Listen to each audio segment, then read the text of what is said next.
realizing life has gone on, and then like mourning the times that you've missed, and then sitting with that emotional pain, and then feeling like going forward and being like, oh, I get to do this now. Oh, I get to explore this. And then it builds and builds and it builds. And I've experienced that because before this, I had 2 food businesses and both didn't succeed. And now that I've moved into mobility and onwards with that, I'm going to do more things with food, which is later on with what I had.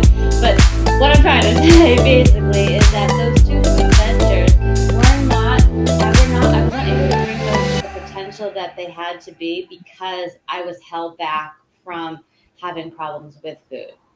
And now that I have gone through several processes to get clear, the way that I'm approaching the work that I'm doing now and what I'm trying to build is absolutely 100% more focused, clear, grounded, and I'm going to gain traction. I'm going to get to where I want to be and achieve my dreams because that's not in the way.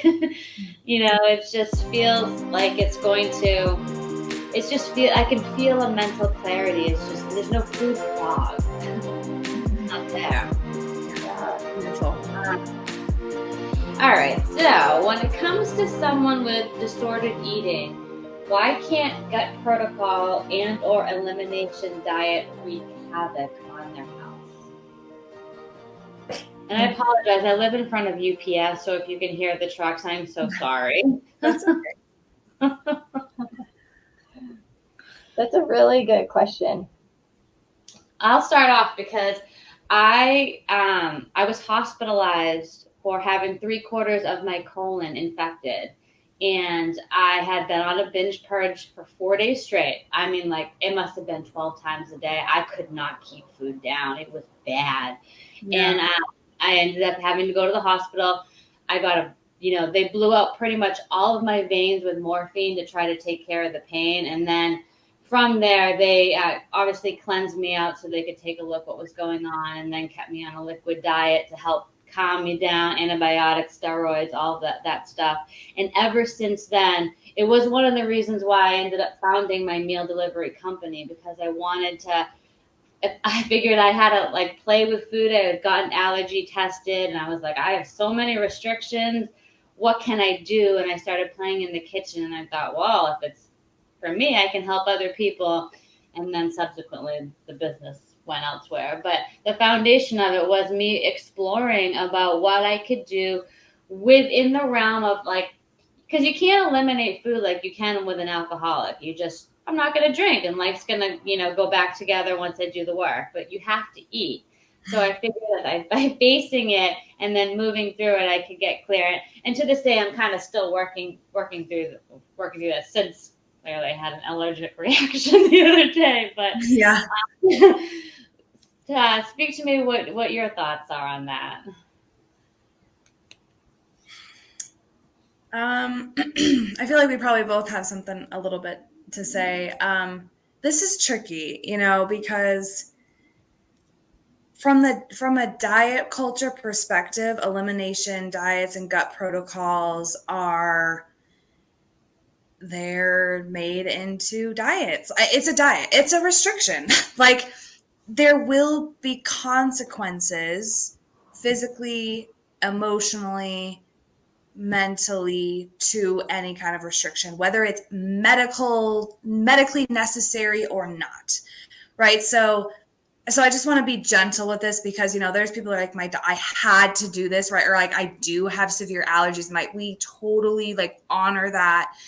And restriction of any kind, I don't care if it's an elimination diet or a gut protocol, should be option Z when you're in the process of healing your relationship with food, because it will absolutely impede the healing process because it's a restriction, right? So again, even if it's medicalized, it's still restricting. So when you restrict, you will have consequences, which means obsessing about food, thinking about food all the time, maybe even binge eating, like you're obsessing about food, because those are just natural consequences to restriction, whether it's medicalized or not.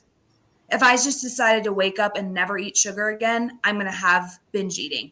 If I wake up and the doctor's like, you can never eat sugar again, I'm going to be binge. Like there's just going to be consequences to any kind of restriction.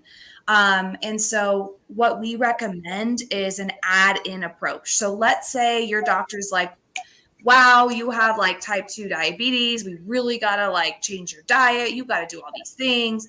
Instead of being like, you know what, let's do a gut reset or let's do a elimination diet. For some people that might not work. If you have any history of dieting, if you have any history of restrictive disordered eating, doing an elimination diet or gut protocol is going to put you right back into disordered eating. Like me even just thinking about going on a cleanse, like literally makes me binge eat. Like thinking about it, I'm like, because I think I'm so scarred from having so many like the bulimia. Like I'm literally scarred, and it is like in medical wise, it's a pre-existing condition. Yeah. Your eating disorder, your disordered eating, your dieting history is a pre-existing condition. So, for example, I'll tell you a quick little story. I went to an acne specialist, and I went to go do that acne treatments, and they're like, okay, well, how willing are you to, to take away dairy, to take away blah, blah, blah, blah, blah for acne? And I was like, 0. I'm not willing, because I know that if all of a sudden I'm like, I'm not going to eat any of these foods for my acne, guess what I'm going to be doing on the weekends? Binge eating all the things I can't eat, right? It's a natural, no matter how much willpower you have, it's just your biological response to restriction. So that's kind of my take on like gut protocols, elimination diets, is if you have any kind of history of disordered eating, it's going to be a challenge. I concur on that, because on any kind of restriction is going to cause backlash. And so I think the approach, I like what Ciara said, was like the add-in approach, but also the approach of like really creating peace with what's going on with you. If you have some medical things going on and health things, it's like, how can you create peace with that? Because often we think like, oh my God, my body's failing me. Oh my God. And you have this fight against your body, right? And there's this like really intense tension. Yeah. And so when you are having to go through something, if something's going on like with your colon and things like that, it's like, how can you begin to create peace with that? How can you be like, okay, this is what's happening. This is where I'm at right now. How can I be okay with my condition or what I'm having to do right now? And then going from there, being able to be like, okay, what's going to work well for me and what's not. And I can still have anything I want. I can still eat the cupcakes. I can still have the bread. But if I really am listening to my body and I'm like, is the bread going to be beneficial to me right now? I can still say yes. Like giving yourself that opportunity and the permission to say yes to it will give you more power to say no. And then if you do choose to have it and you have some kind of reaction, it's like, just be gentle with yourself, just like pay attention to like how you're feeling. And oftentimes, because we are like restricting, we eat faster. We're not paying attention. We feel guilty about it, and so it just creates that even more stress in the body. When we have stress in the body, our digestive system turns off, our metabolism slows down, our calorie burning decreases, like our body goes into fight or flight, right? So creating that space of slow, of just listening to your body, or just breathing and having that peace. So if you do choose to have the bread and you know you might have a reaction, just enjoy it, right? Like slow it down and give yourself full permission. Don't feel guilty about it, and just realize you might feel not so good afterwards, or oh my God, you might feel okay. Depending on how you're approaching it. What are the words you're using about it? How are you fighting it? Are you fighting yourself in in those situations, it's like it's all about putting your body back in that relaxed state. So if there is a condition going on in your body, it's stress, right? So how can we optimize our body for health? How can we create a little bit more ease in our body and turn on that relaxation response so our body can heal? Our digestive system can turn on. Our body can be like, okay, I'm safe. I'm not being chased by a lion right now. I can digest this food and I'm going to be okay. Think about it. We all live in a low level stress day in and day out. That's not the way we were designed, Right. And if we're stressing about food and worried about, I can't eat this and I can't eat that because I have something going on, then that's stressful. So Yeah. it's just taking a different approach to it and looking at it differently and knowing I can have anything I want. I still do that. I'm like, I can have anything I want. Nothing is off limits, which then gives me power to choose, right? My condition's not choosing me. My food is not choosing. I'm choosing. And when you do that, that is what is empowerment. That is what gives you the choice and the ability to make better choices for yourself. It's not some diet or gut protocol that's telling you what you can or cannot do because you're going to fight yourself over it. It's going to be a fight. It's a softer approach. You just feel it. I don't know if I can feel it. A softer approach. Mm-hmm. And I can Yeah. attest to that because when they told me I had all these allergies and I was starting the meal delivery company, I'm like, this is stressing me out. Like, I'm busy. This is like a commercial kitchen here. I've got people, I'm waiting tables on the side. I've got like things to do to then make me have to like spend hours to find these certain things. And I remember turning the meal delivery company into more wholesome food. And I just was so, I love the expression of it. And that was a great takeaway because even to this day, when I think like because I just had that allergic reaction on Thursday, and I'm like, I think it's something different. I think it's deeper. I think there's some sort of thought I must have been continuing to be thinking. I know I've been stressed at work. And I think like when I go think back to those allergy tests, I'm like, well, I should start eliminating this and trying that. And I just like get tensed up because I'm like, well, there's a party next weekend for 4th of July. I want to be able to have things. And I think like to your point about the bread, that like if you do have a reaction, like naturally next time you probably won't want it because your body will remember that reaction and it just won't want it.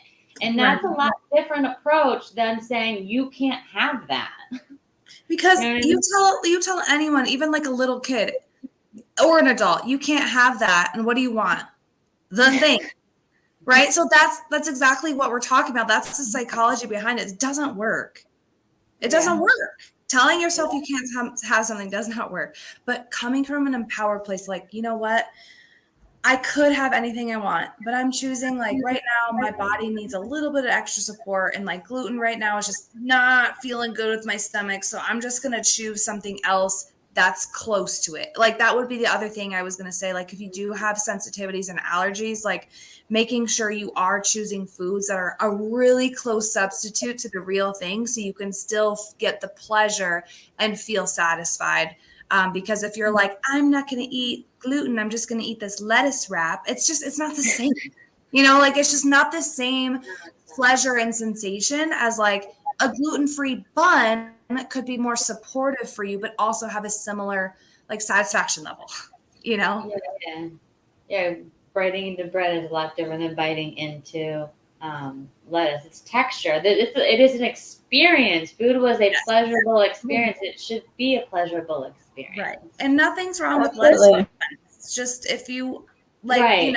if you're wanting an actual bun because it's the 4th of July, but you're like, yeah, gluten just like doesn't agree with me right now. That's fine. Bring your own gluten-free bun and still be able to like enjoy. Because here's what happens. If not, you will make up for it later. Like later that night, you're gonna be like, God, I just want the brownies. I'm like, you're gonna feel restricted and you're gonna be like, obsessing. Or you'll go home and like totally go nuts on like your gluten-free cookies at home, you'll just be crazy around them because you were so restricted earlier, right? So it's just like tuning in, slowing down, supporting yourself, no guilt. It's like, hey, you know what? Like I had a friend in college. She had lactose intolerance, like really bad. Like she knew she was gonna eat something, she was gonna be on the toilet.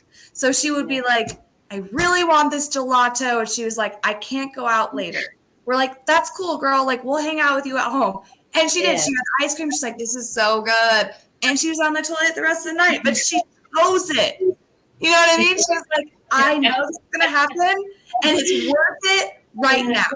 Yeah. But like so many other times, she was just like, no, I'm good. She wouldn't eat it. But like for that reason, it was like this new place. She's like, you know what? Yep, I'm going to be on the toilet all night and it's worth it. You know what I mean? So it's like you get to choose though. Yeah. You know, not a gut protocol, not a diet, not a doctor. Like you get to choose. Right. Yeah. That's empowering right there. That's huge. All right. Big component of this Girl Power podcast is for women to invest in themselves first. So talk to us about how when we put ourselves last, food becomes the only way that we put ourselves first. It happens. So true. It's so true. So when we don't put ourselves first, we do put food first. It becomes this comfort, this feeling of a void, right? Because if we're like not tuning into ourselves and kind of rejecting ourselves in a way, by not putting ourselves first, we're rejecting ourselves, then we're trying to fill this hole, right? And there's this void inside of us. And what food? Food tastes good. Food, you actually feel it in your body, which makes you feel like there's comfort. So yeah, and then of course what I talked about earlier, the obsession of food and your body. So that becomes your main focus because it's now a distraction. I don't have to worry about like feeling this void or feeling like I'm like not good enough or I'm not worthy. I'm just going to focus on my food and my body and how much I'm working out and what I'm eating, and then I don't have to worry about anything else. So the whole point is, it's like to really reverse that. When you start taking care of yourself and you put yourself first and you start like knowing yourself more and like filling yourself up with your own love and certainty and worthiness, food actually goes to the wayside.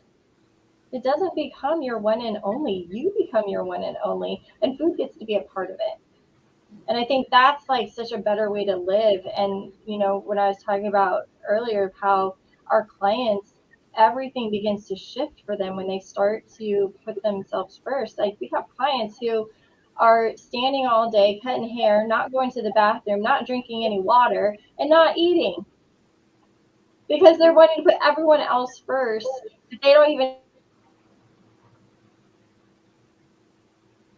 take care of their own family. I don't know if that's first. They don't take care of their like human needs that they need, like going to the bathroom, drinking some water, you know? And so we're helping people learn to take care of themselves on a basic survival level, which then is going to turn into like empowerment of who they are, what they like, what they don't like, like understanding their voice, and speaking up for themselves in their workplace, in their family, with their kids, with their husband.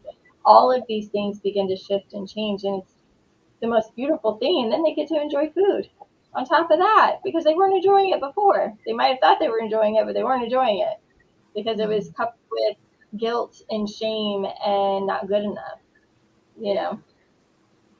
I think the whole service industry is like that. I was waitress I've been in the food industry like practically all my life, and like you just described my hairdresser friend, but like that's what it's like. I remember going through shifts, even now the job, because I work now at a food meal delivery place now, and I don't take a lunch. I don't have time.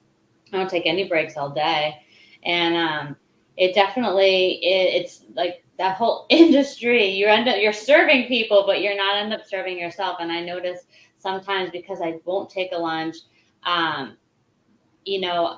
first I was eating too much when I get home because I'd be so ravenous, and now I've sort of took that as information, and then I made adjustments. So I know I can sneak a snack in at this time, and then that will carry me over, and then I can have my meal when I get home, et cetera, et cetera. But using again that experience to take that information and make changes. But just a little caveat, because the service injury industry is notorious for serving other people but yourself. Yeah, it's so Yeah. true. There's nothing left for you, It's like you're exhausted, you're tired, and you end up like a lot of people that we talk to, they're like, I don't know why, but I just eat all night long. I just want to relax and eat all night long. And it's like, well, what are you doing during the day? Well, I work. I eat at my desk. Maybe I skip breakfast. It's like you're not taking care of yourself. Of course. Of course, your body and your mind are like, hey man, I don't think I got enough food.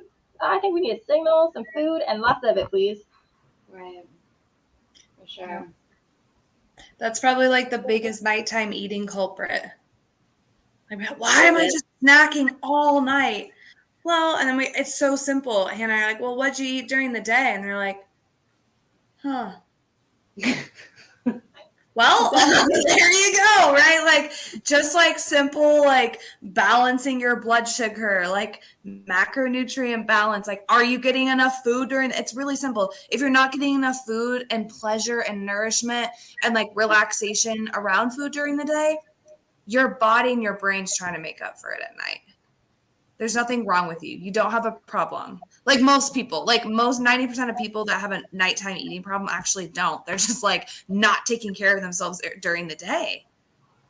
And then, that's a lot of pressure at night to fulfill what you didn't get during the day. Right.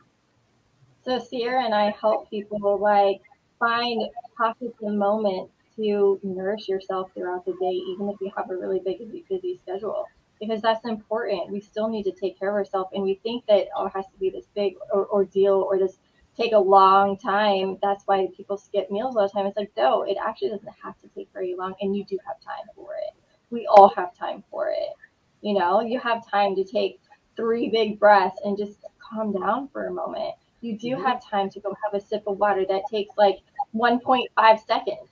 You know what I mean? You have the time, but we get so locked up in our mind of like, I got to do this and this and this and this. I don't have time for myself. But actually, we can slow down time and take care of ourselves because it does not take that much time.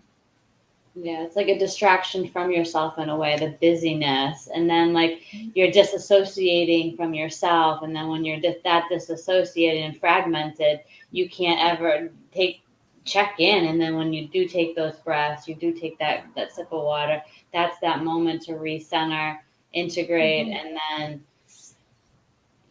and then move forward. It's happens so quickly sometimes too, and you catch yourself and then you can come back and hopefully then make those changes. I know when I have it is absolutely changed.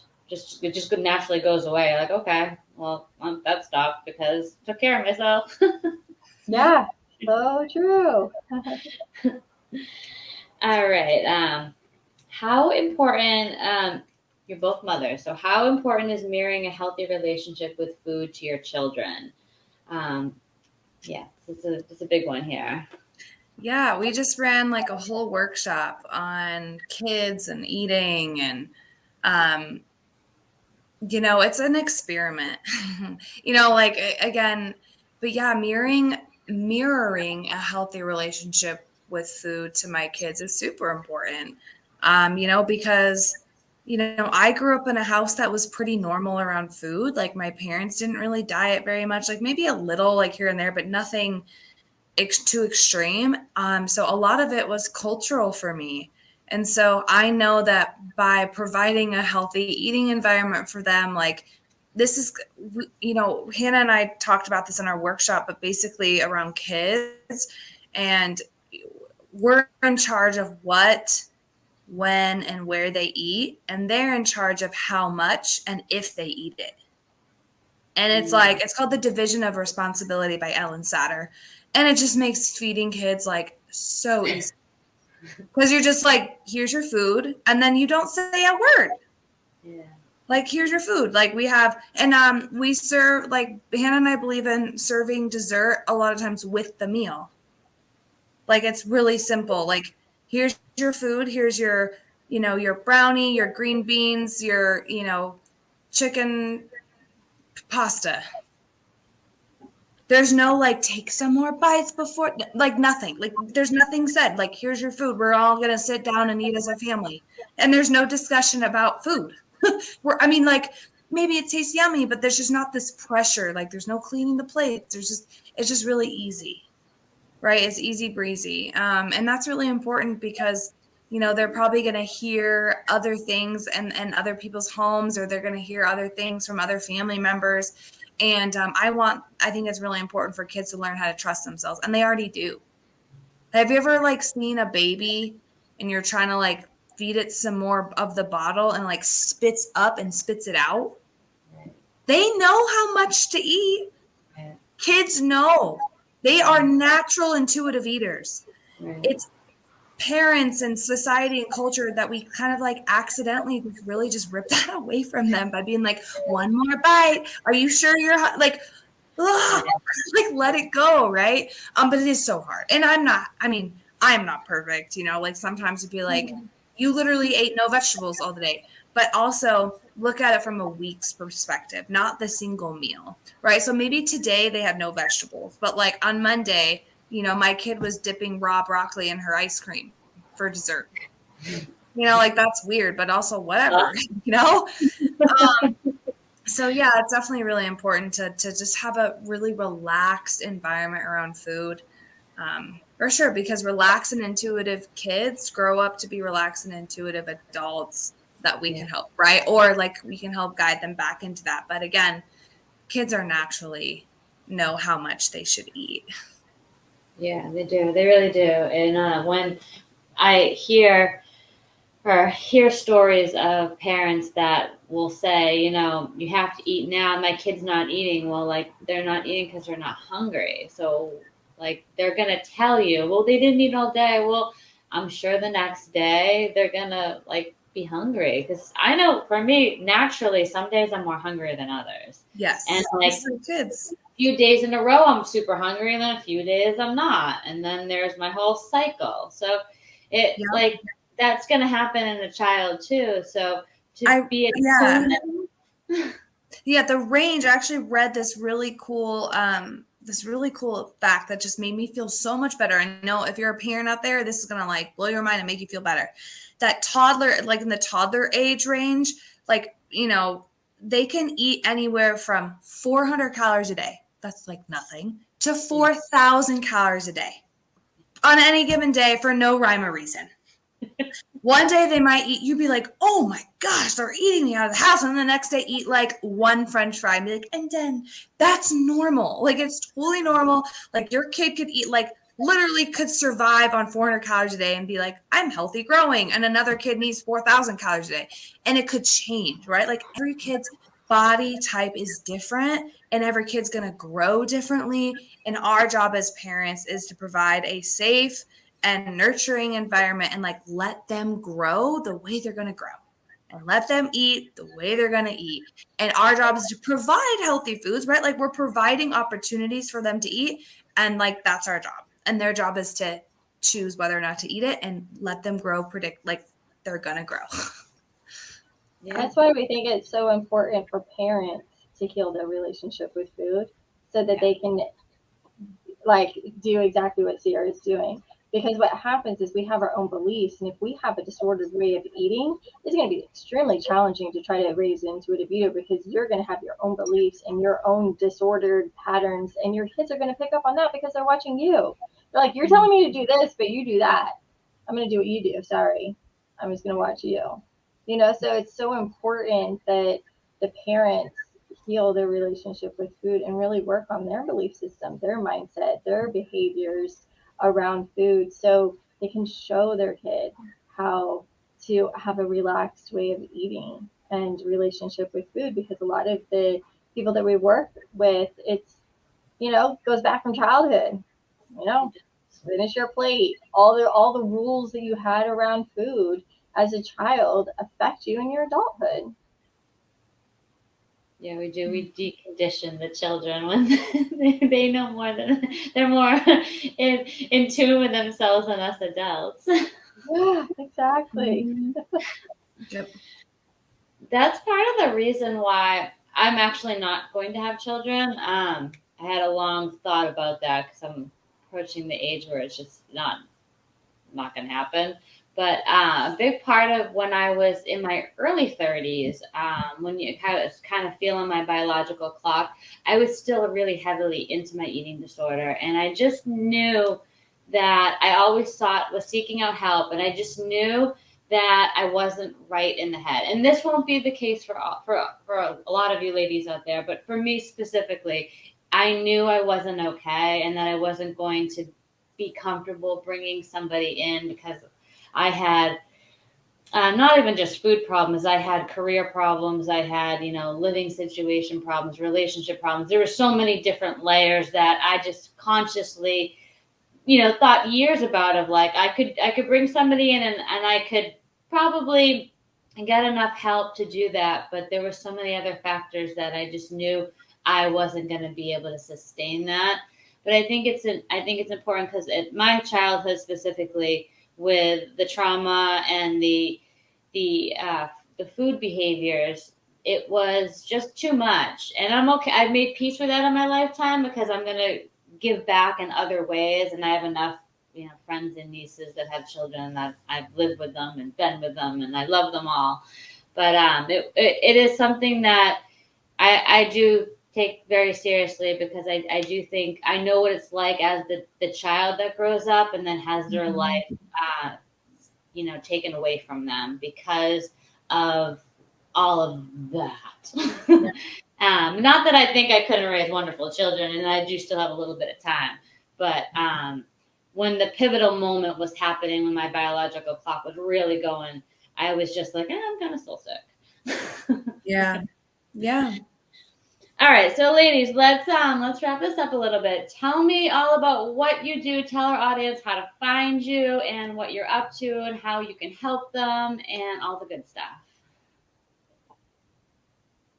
Well, you can find us on Facebook under Food Freedom Confidence, where we go live in there weekly. We do discussions. We really just want to support our community because it's, challenging to be out in the world and have everyone say something different and to be with a community with other women and other people that want to heal their relationship with food and get off diets and start living their life.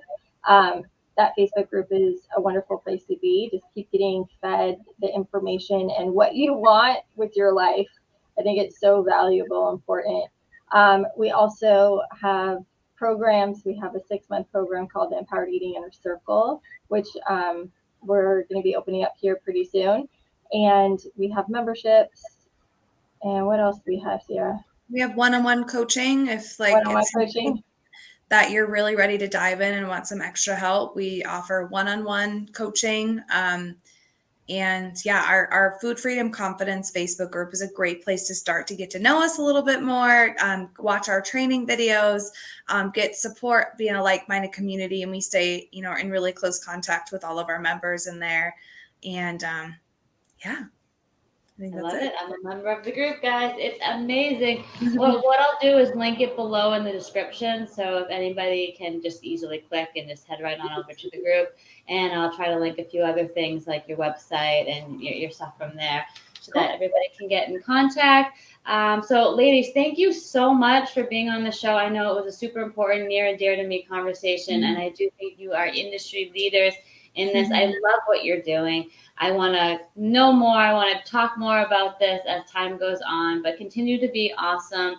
And to all of you ladies out there, I hope you really enjoyed today's episode. Please make sure to give it a like, give it a subscribe, and I do want you to invest in yourself. And thanks everybody for being with us here tonight. And I'll talk to you ladies again. Yeah. Thanks so much for having us. Thanks for having us. Yes. Cool. Bye. Bye.